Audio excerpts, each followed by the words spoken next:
온 여름이 어느덧 찾아왔네요. 다들 안녕하신지요? 저는 30대 후반의 여자이고 제 아버지를 쏙 빼닮은 두 딸아이를 키우고 있는 어머입니다. 땀이 흐르는 계절에 여러 가지 작은 것에도 짜증이 쉽사리 나곤 하는데요. 제 사연은 짜증도 묵혔을 만큼의 사건이어서 지난 한 달 동안 저는 마치 한겨울 속에 사는 듯 했어요. 한여름에 시리도록 아프게 만든 저의 사연을 그럼 시작해 볼게요. 저의 남편은 평범한 직장인입니다. 부군 공무원인 저와 함께 맞벌이로 살고 있고 벌어오는 월급을 잘 모아 살면서 딸들을 키우고 있었죠.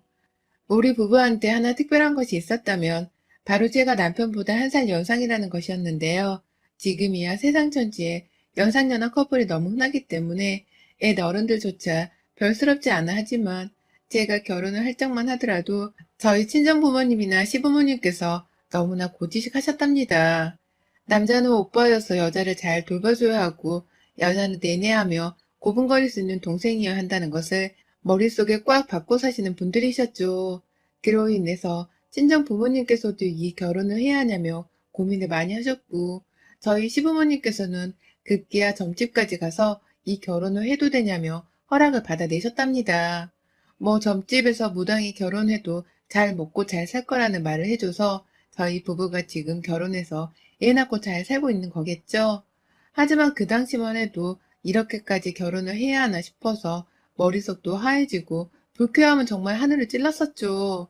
내가 싫으면 싫다 말을 할 것이지 겨우 나이 하나 때문에 여기저기 나를 민망스럽게 만드시나 싶어서 정말 불쾌했습니다. 그런데 남편의 집안 사정을 좀 더 들여다보니 시부모님이 왜 연상인 여자와 결혼을 안 시키려고 하셨는지에 대해서 알겠더라고요.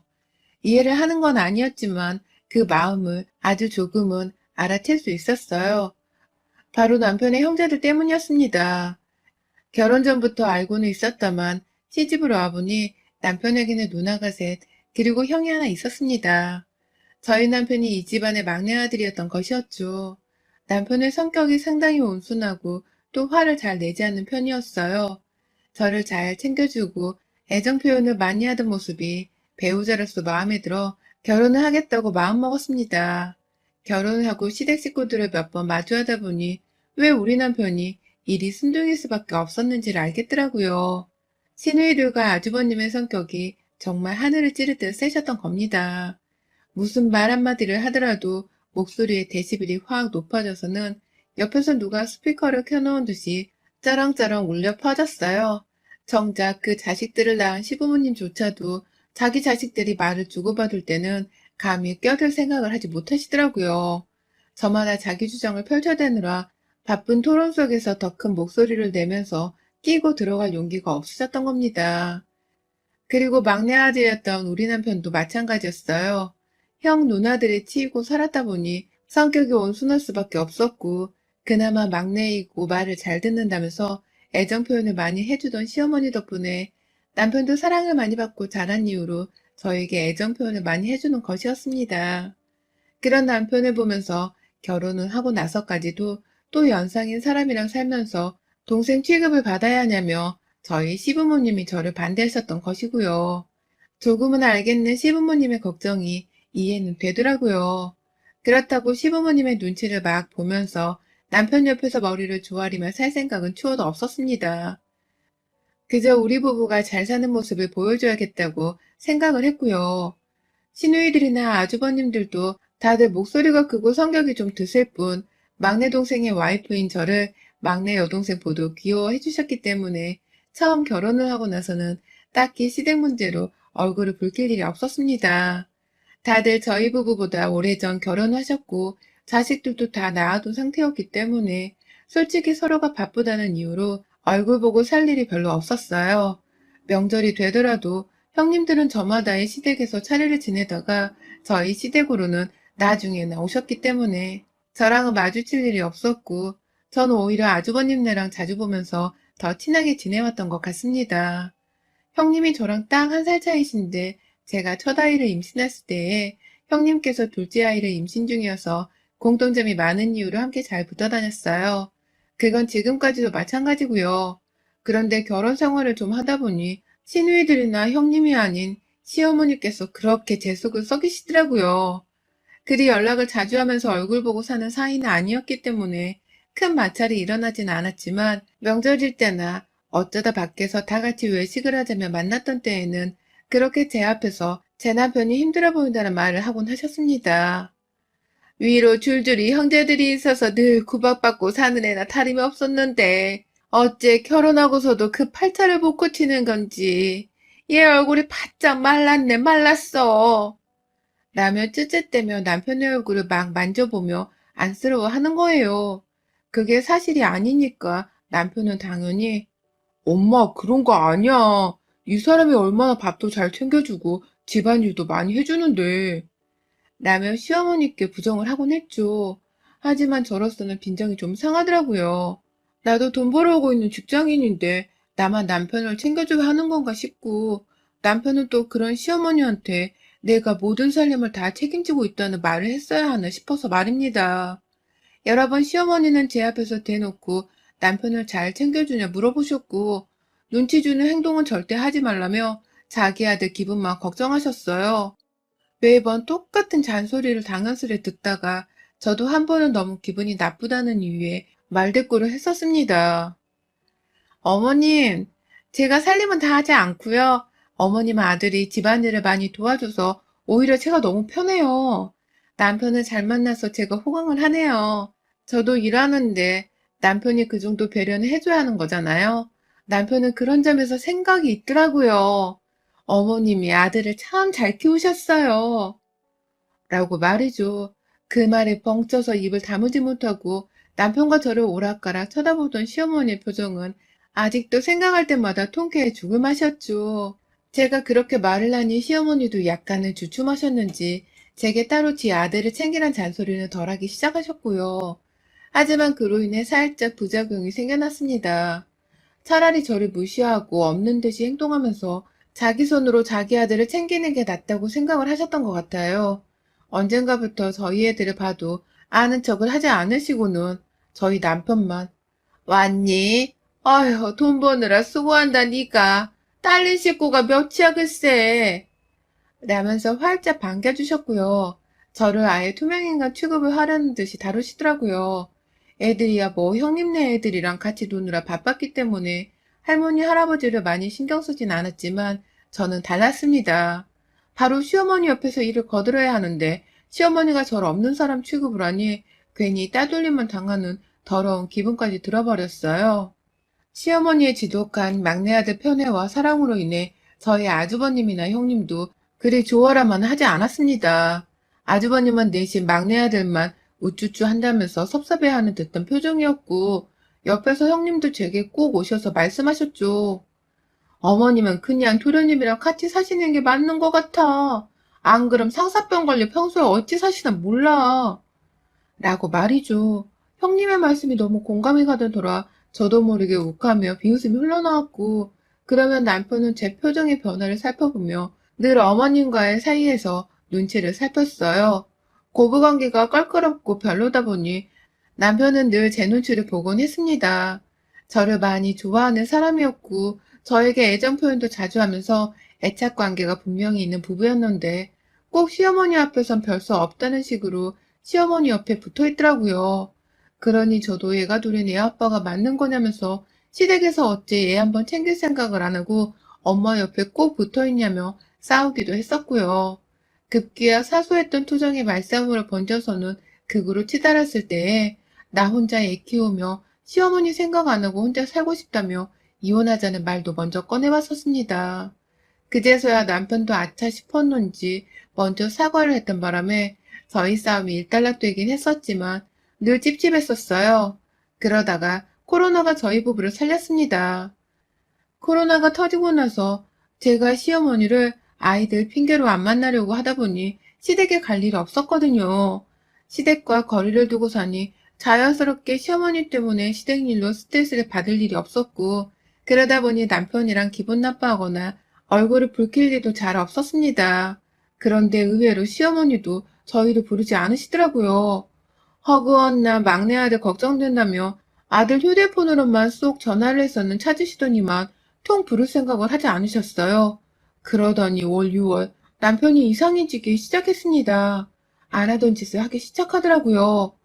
직장인 남편이 그간 잘 하지도 않던 야근을 갑자기 코로나 후폭풍 때문이라면서 열심히 해대기 시작했고, 집안에서도 내내 앉아보자 못한 채로 핸드폰을 손에서 놓지 못했어요.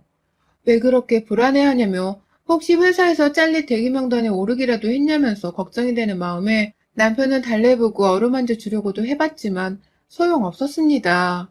만약 회사 일 때문이면 내가 돈을 벌고 있으니 언제든지 부담을 덜 가져도 된다면서 위로를 해주려고 했지만 남편은 듣지를 않는다는 식으로 핸드폰만 바라보다 급기야 도착한 문자 한 통에 집을 나서기까지 했어요.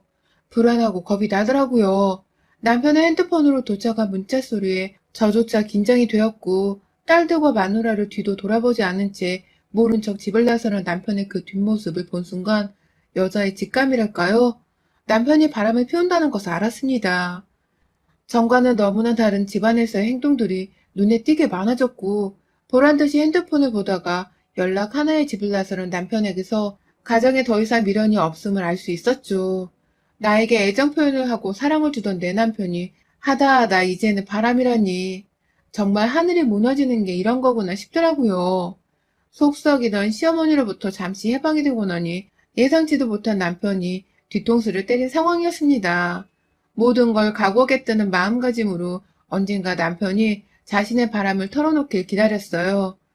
조금이라도 아이들에게 아이 아빠의 존재를 더 오래도록 느끼게 해주고 싶어서 먼저 남편에게 말을 꺼내진 않았고요. 그리고 불과 일주일도 채 되지 않아 저희 집은 단순한 충격, 그 이상의 고통으로 몸부림을 칠 수밖에 없었습니다. 글쎄 남편이 멀쩡한 아이 하나를 데려온 거예요. 그것도 얼마 전에 막 태어난 건지 얼굴에 주름이 있는 갓난쟁이 애를 말입니다. 가뜩이나 어린 딸들조차 아빠가 데려온 낯선 아이에게서 심각할 정도로 경계를 했고 저는 급기야 충격의 그 자리에서 졸도를 해버리고 말았어요. 정신을 차려보니 응급실이었고 딸들이 외할머니한테 전화를 했던 건지 저희 부모님이 제 옆에 와 계셨습니다. 모든 얘기를 전해드렸다면서 남편이 데리고 있는 애가 누구 애냐며 엄마는 자기 일 마냥 병원 안에서 제게 소리를 지르며 닥달을 하셨고 아버지가 엄마를 진정시키겠다고 병원 밖으로 데리고 나간 사이 저는 그대로 다시 병원에서 잠이 들었어요.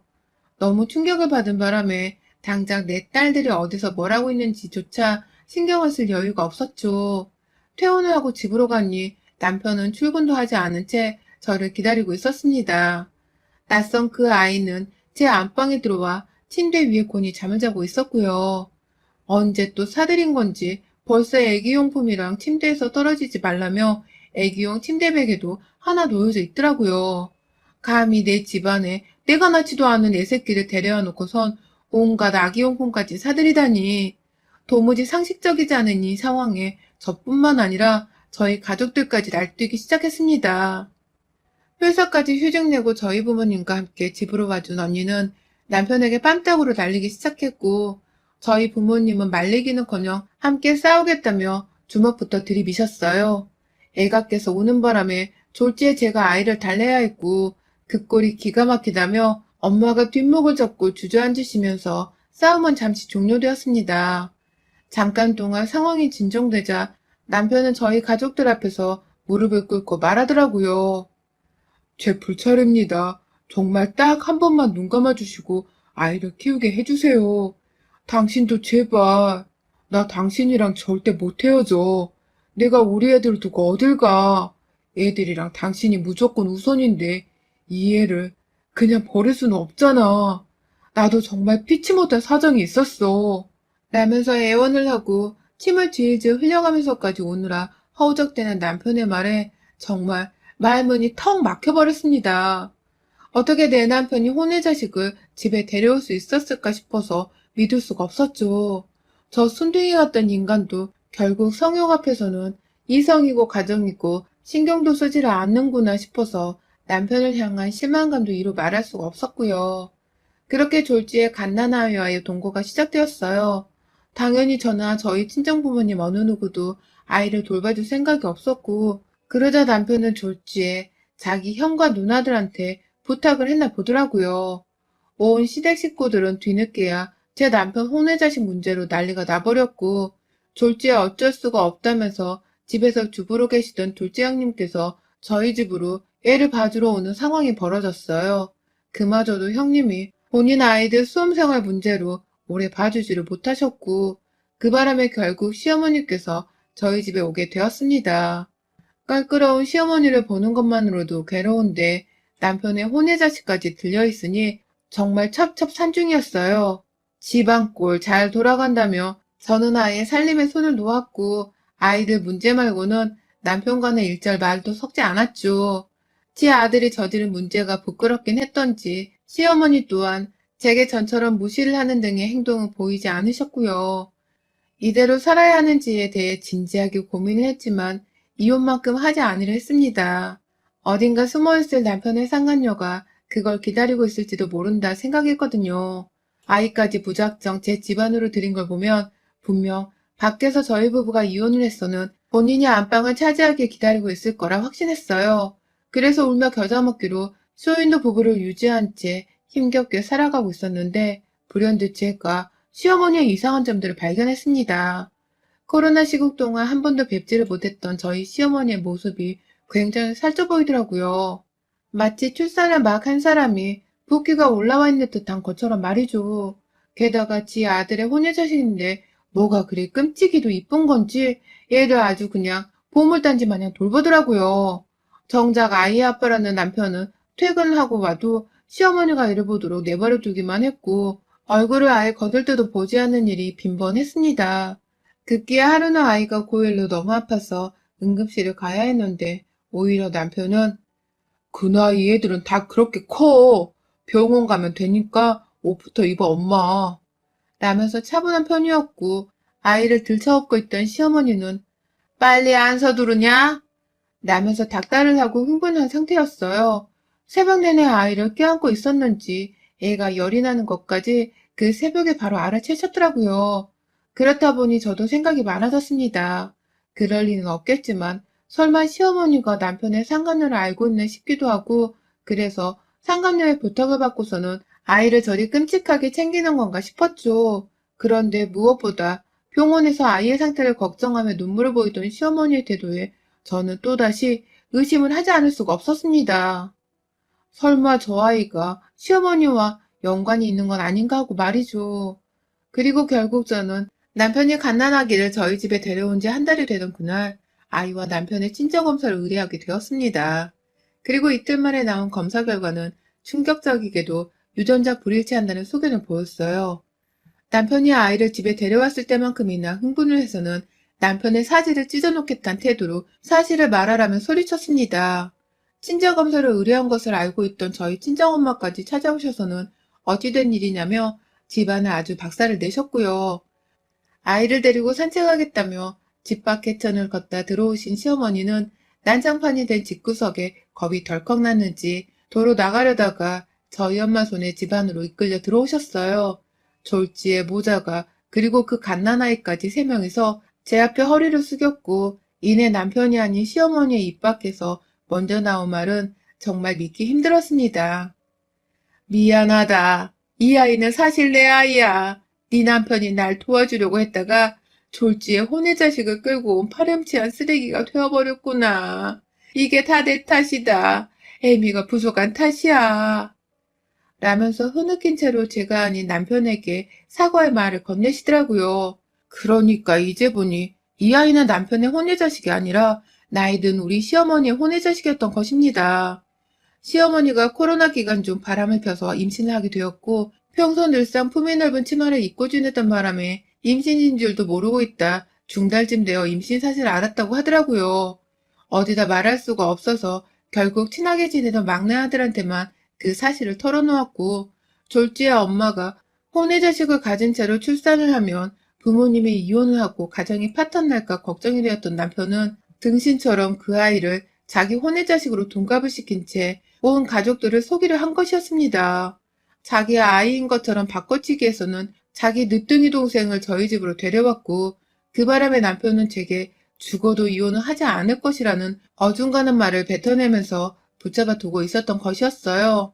그 와중에 아이가 보고 싶다는 시어머니를 아이 곁에 두기 위해서 저희 집으로 아이를 돌봐달란 부탁을 하는 척하며 데려온 것이었습니다. 이 사실은 저나 온 시댁 식구들은 아무도 몰랐던 것이었어요. 결국 저희 친정어머니는 남편의 혼외자식이 아니란 사실에 가슴을 쓸어내리셨어요. 저 또한 마찬가지였고요. 하지만 이대로 시어머니의 혼외자식을 남편의 자식으로 둔갑시켜 키울 마음은 추워도 없었습니다. 그간 저를 투명인간 취급했던 시어머니를 도와줄 마음은 더더욱 없었고요. 지 엄마 아빠가 이혼하는 거 겁나는 새끼가 마누라랑 자식들이 상처받을 건 생각을 못한 건가 싶어서 남편한테도 열불이 터졌네요. 결국 저는 남편과 시어머니를 보란 듯이 온 시댁 식구들한테 전화를 돌려서는 저희 집으로 불려드렸고 시아버지까지 다 모인 상태에서 아이와 내 남편의 유전자 불일치 서류를 보여드렸습니다.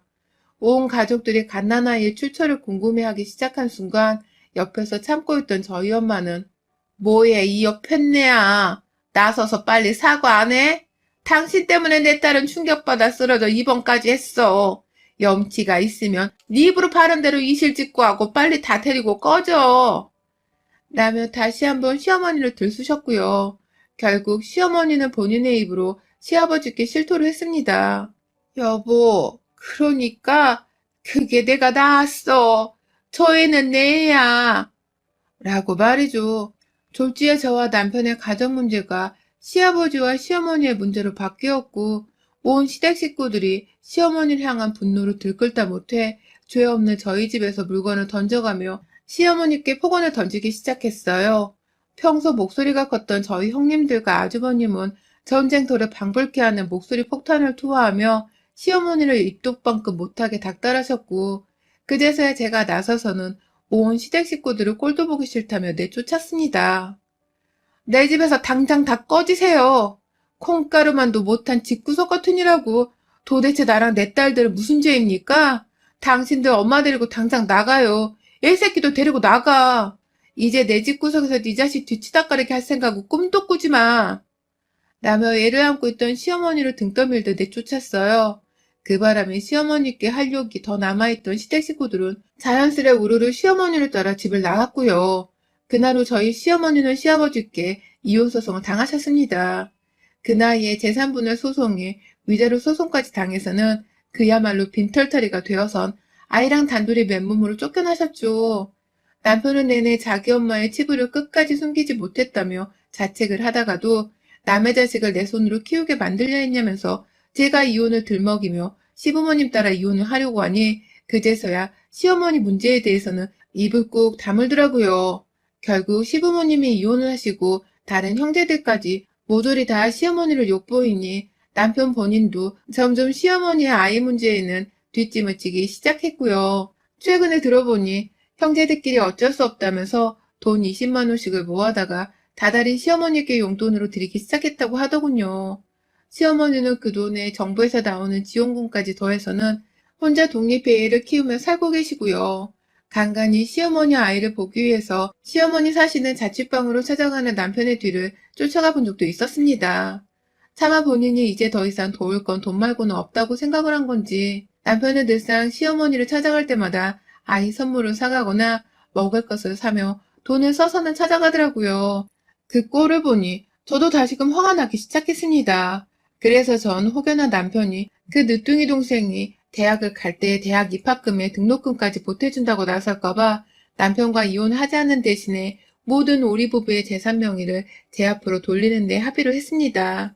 남편 명의로 되어 있던 지금 사는 아파트에 남편과 제가 각자 타고 다니는 차량, 그리고 그 밖에 남편이 월급을 받고 있는 통장까지 싹 다 제 명의 혹은 제 손 안에 들어와 관리되고 있는 중입니다. 그 아기의 길을 내 집안에서 혹은 내 귀 앞에서 입 밖으로 꺼내기라도 하면 가차없이 이혼하고 빈털터리로다가 네 동생을 직접 돌보라며 변호사 끼고서 각서까지 썼고요.